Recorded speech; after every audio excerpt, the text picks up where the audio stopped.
my trust in the European institution is very limited.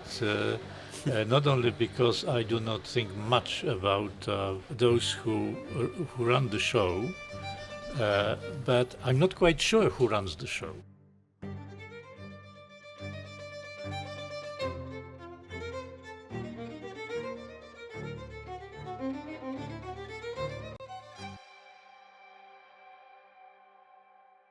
Ez itt a Stratégiai Részleg. Orbán Balázs és Kohán Mátyás rendszeres beszélgetése a magyar stratégiáról. Nagy stratégiáról, kicsi stratégiáról, földhözragadt stratégiáról és elvont stratégiáról. Ma Lengyelországról fogunk beszélgetni, amely Magyarország stratégiájában mindig is kulcsszerepet játszott. Korábban szövetségesként, ma pedig reménybeli szövetségesként. Balázshoz és hozzám ezúttal a harmadik beszélgető partner is csatlakozik, nem is akárki. Ryszard Legutko professzor, a jog és igazságosság korábbi európai parlamenti delegáció vezetője. Ezért angolul fogunk beszélgetni. Szerdecsne vítami, professzor. Very good morning. Hello, good morning. Jó reggel.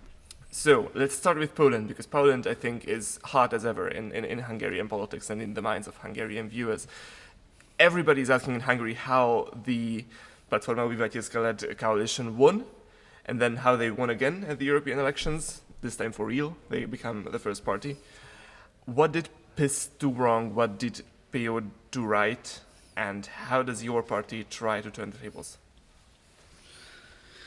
Well, it's a difficult question because I do not really know the answer myself. I know some scraps of opinions and suggestions. I think that what was successful on the part of the Civic Platform and Donald Tusk was an extremely intensive, aggressive, negative campaign. I mean, there was pure negation and very vulgar. The official slogan of Donald Tusk and his party was the F word. It was based on the F word. So you can imagine what kind of negative emotions he managed to produce. And the paradox is that Donald Tusk, as a manager, as a person who is responsible and runs the country as a prime minister, is very incompetent, disorganized, chaotic. Whereas as a person who destroys the public culture and attacks the opposition, he's extremely efficient. I mean, I would say 80% of his energy is devoted, and it continues to be devoted to fighting his enemies. It's a pure hatred, very aggressive, and I'm sorry to say, it was effective. What can we expect from PiS in the next year and a half, especially considering the presidential election where PiS is risking losing its last bastion of power, which is President Andrzej Duda? How does the party try to face the new challenge and renew itself and try to present a better strategy? Well, you're right that the presidential elections, next year presidential elections will be extremely important. I mean, if we lose those elections, then the system will be closed, and I don't even want to think about the possible consequences of that, seeing what the Donald Tusk government has been doing.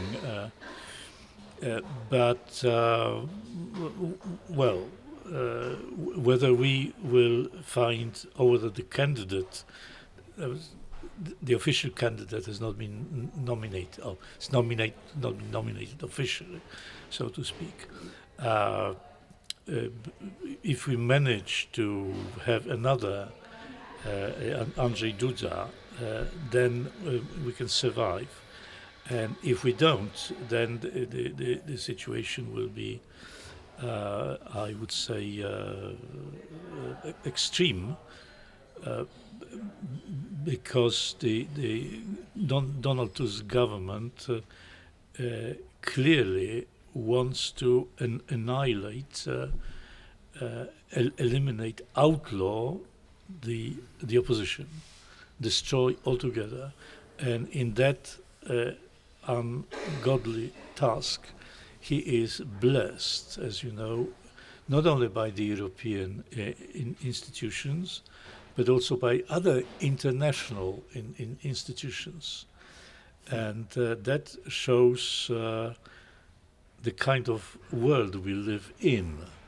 That is, we live in a world in which something conspicuously disgraceful is being presented as a noble act. I mean, when we were in power, the opposition could do whatever they want, and even more. And that was called violation of rule of law, a violation of democracy. And now you have the government that openly wants to liquidate the opposition, and it is considered to be the triumph of democracy, as I said, not only by those villains from the European institutions, but also other organizations. The Chatham House of all organizations, the Chatham House, awarded Donald Tusk for the staunch defense of democracy. I mean, what are we coming to? I mean, is everybody insane? I mean, it's what I'm telling you is not a secret knowledge. I mean, what is happening in Poland? It's not a secret knowledge. It's out in the open. Anyone, with an elementary degree of intelligence can adequately describe what is going on. I mean, it's a political gangsterism. And then, those reputable guys from the Chatham House or other organizations say, well, this is the triumph of democracy. I mean, there is something sick in today's world.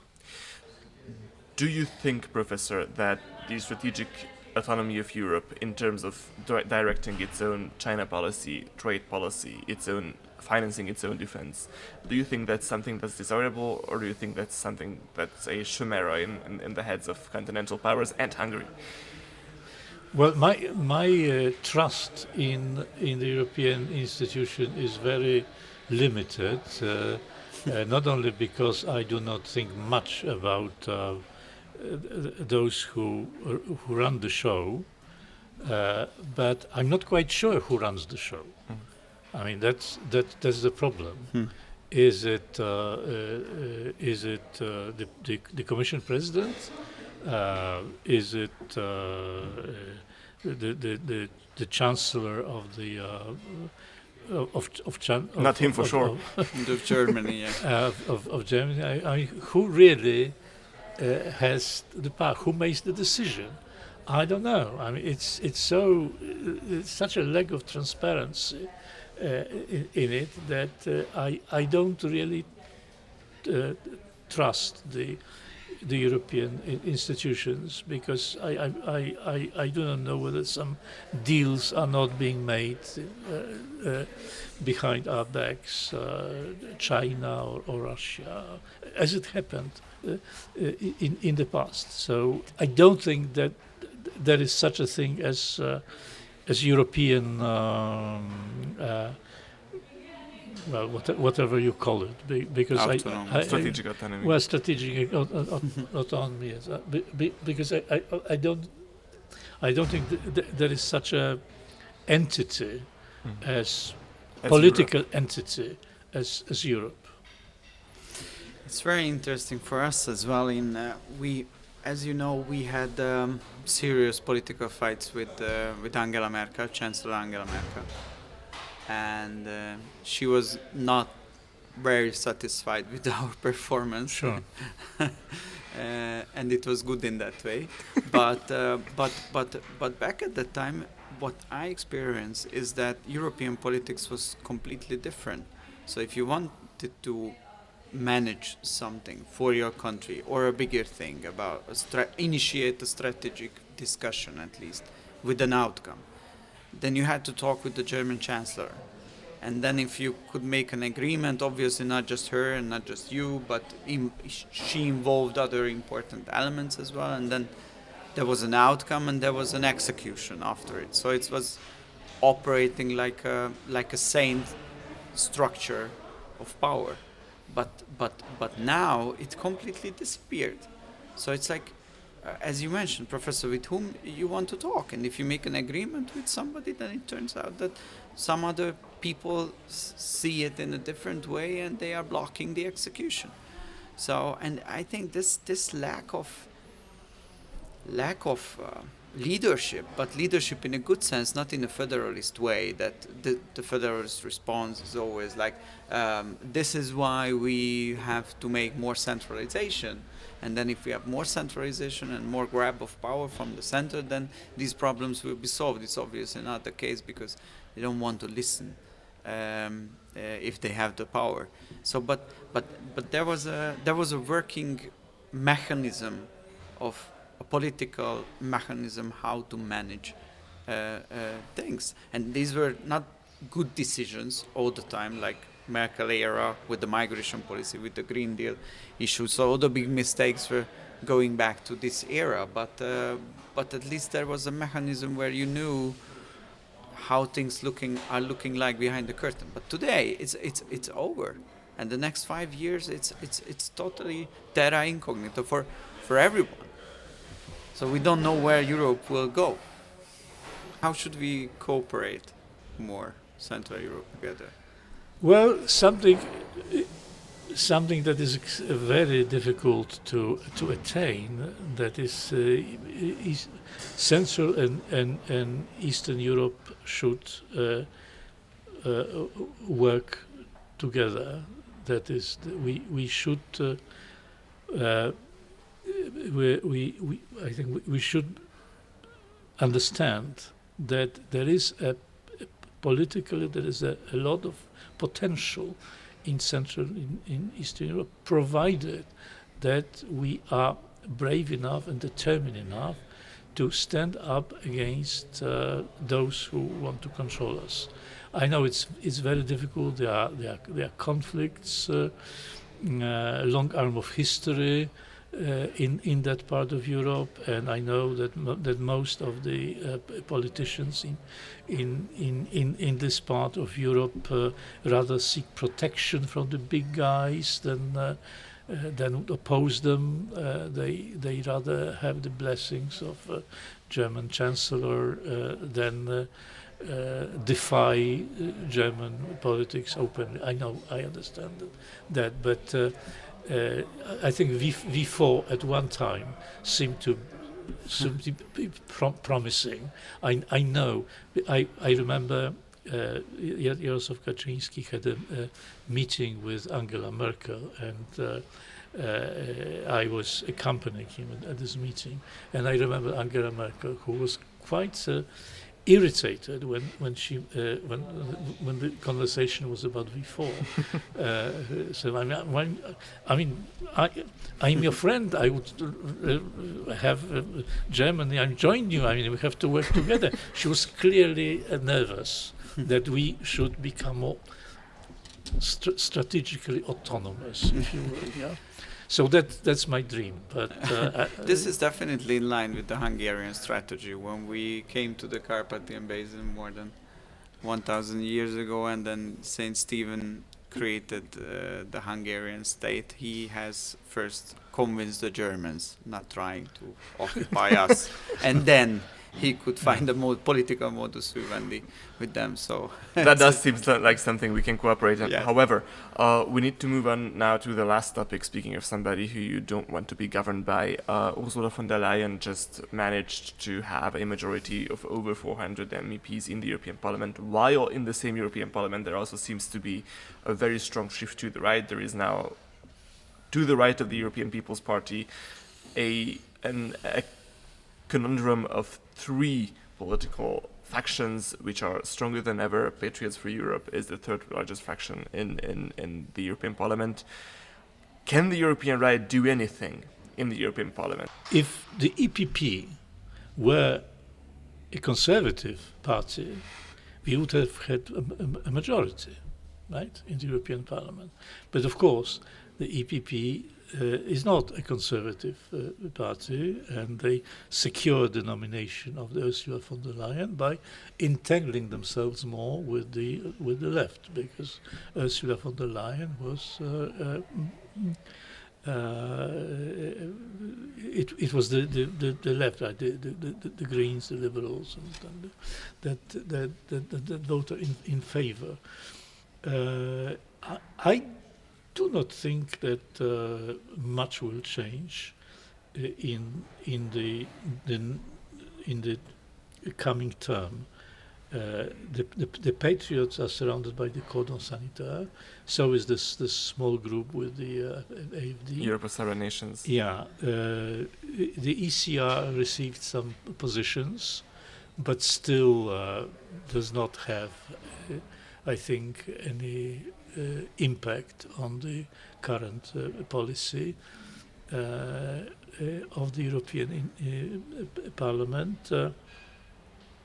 Giorgia Meloni failed to influence the selection of the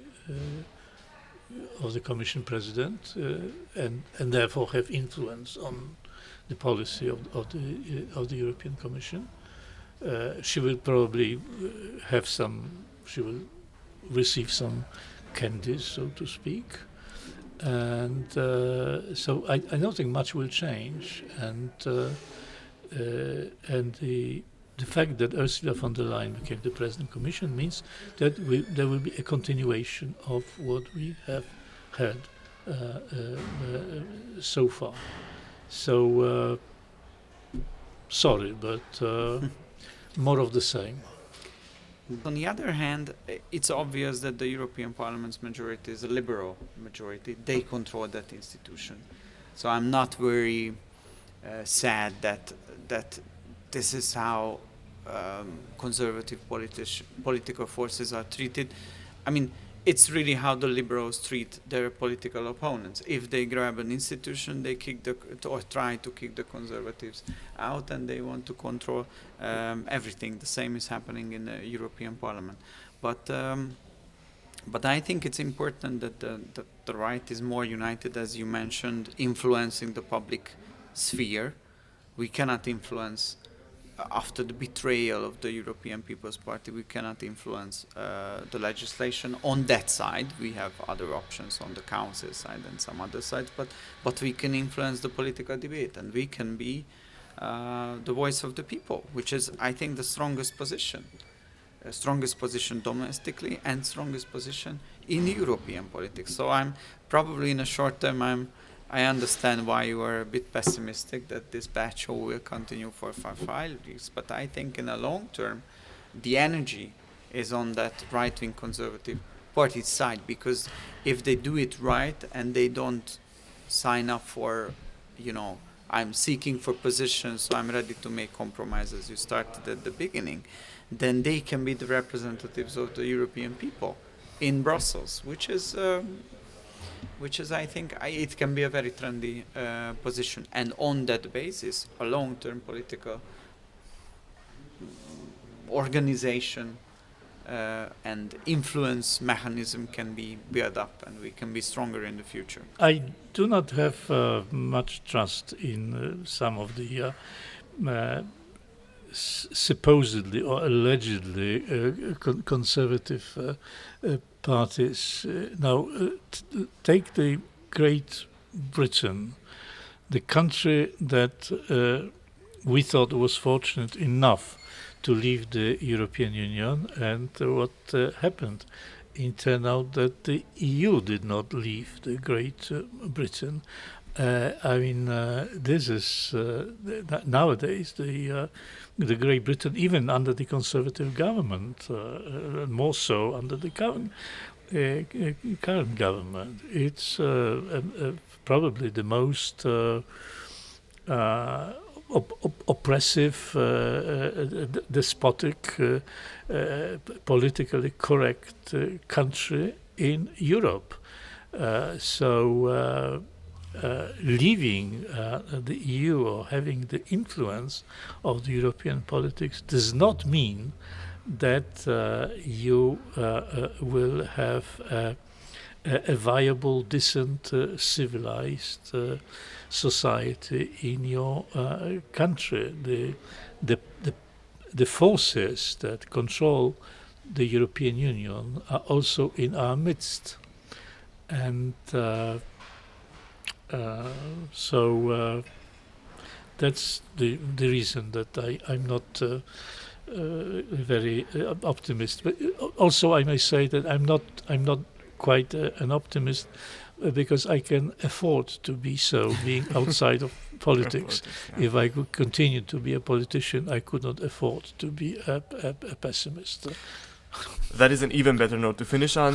Gentlemen, to USA, dziękuję bardzo, köszönöm szépen. A nézőknek pedig azt mondom, hogy legyenek kedvesek feliratkozni arra a YouTube csatornára, amelyen ezt az adást látták, amennyiben óhajtanak további adásokat is látni, és azt is mondom nekik, hogy van olyan podcast platform is, amelyen hangban hallgathatnak minket, hogyha ilyen helyen hallgatnak minket, mindenképp iratkozzanak fel oda is. Hamarosan jelentkezünk ismét, viszontlátásra. Thank you very much. Thank you. Thank you.